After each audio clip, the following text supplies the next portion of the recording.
Hey Peter, nice to Hi, meet Sean. How are you. you? Good, thanks. How are you? Very well, thank you. I spoke to Jai and Liam this week, so I'm all over this film. Liam called you the Daniel Day-Lewis of directors, so I was like, well, I said I wanted to pass that on to you. Oh my God, I'm definitely not that method. I mean, Congratulations on the film, first of all. Like I did like horror movies, serial killer movies, shark movies. It's like all of the best things put together with this one. And I know before you've said that horror is like a great Trojan horse for exploring deeper emotional and social issues. And so I'm like, what was the Trojan horse inside Dangerous Animals for you? well, I think it's about kind of um, the difference that love or absence of love can kind of make in a life as a sort of a central through line. I mean, I think Zephyr and Tucker both have kind of had an absence of love, but for her, there's like we sort of suggest there's a way to kind of like fill that void, and for Tucker, his absence of love.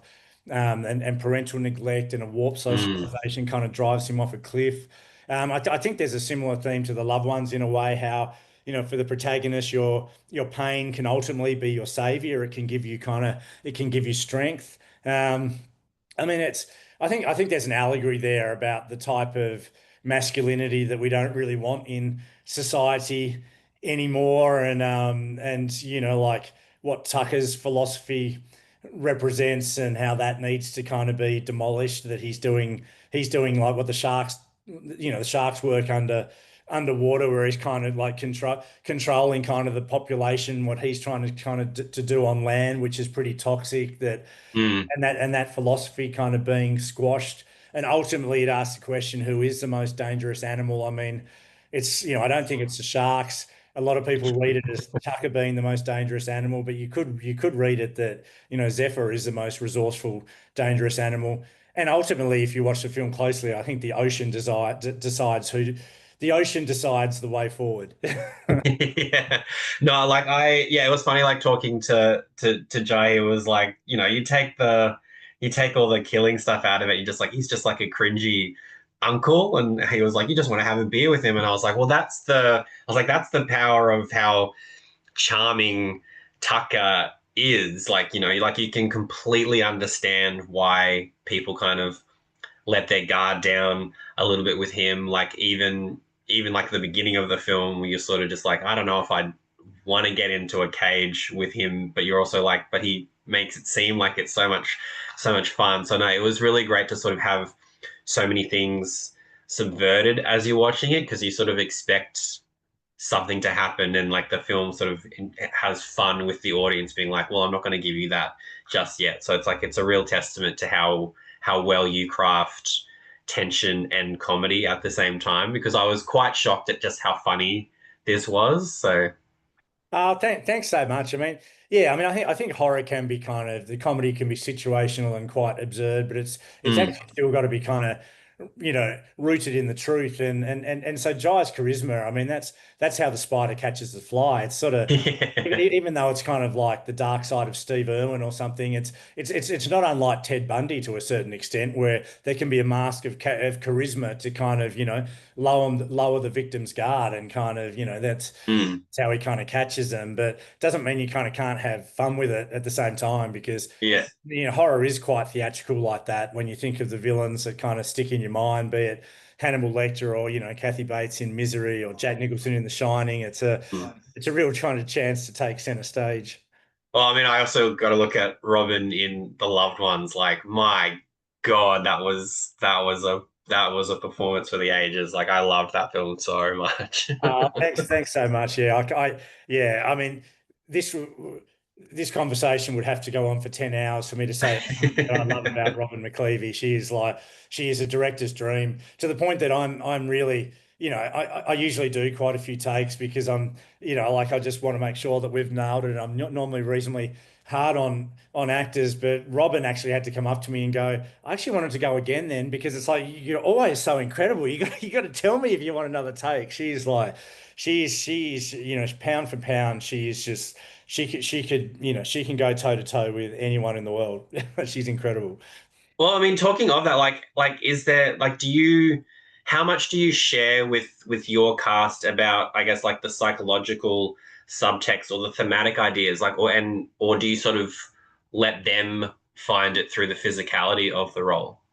No, I mean, I do character breakdowns for all of the actors along with Mm, heads of department because otherwise I don't actually know how to prepare and storyboard and where the camera goes. And so I need that foundation. But then you bring on like, incredibly talented kind of cast and heads of department and crew and they elevate it to another level. And everyone is very different. Like Hassie liked to kind of talk through the text and break it mm. down. Jai's a far more instinctive actor. He didn't want to do that so much, so we would actually go to the boat and then we would visit the set with the main cabin. And he was amazing. He would actually just stalk the space and we'd talk about the character, and then he would start to find it. Like you could just see him walking, and it was just like it was incredible to watch because you just start to see Captain Tucker appearing in his eyes, kind of Yeah. like, and Robin had she had all the character kind of stuff, and there was a lot about Jeffrey Dahmer, but it was starting to give her kind of nightmares. So she was like, that's not working for me. And she read Oliver Sacks's The Man Who Mistook His Wife for a Hat, and then also Kathy Bates's performance in Misery, which I think it really clicked for her that,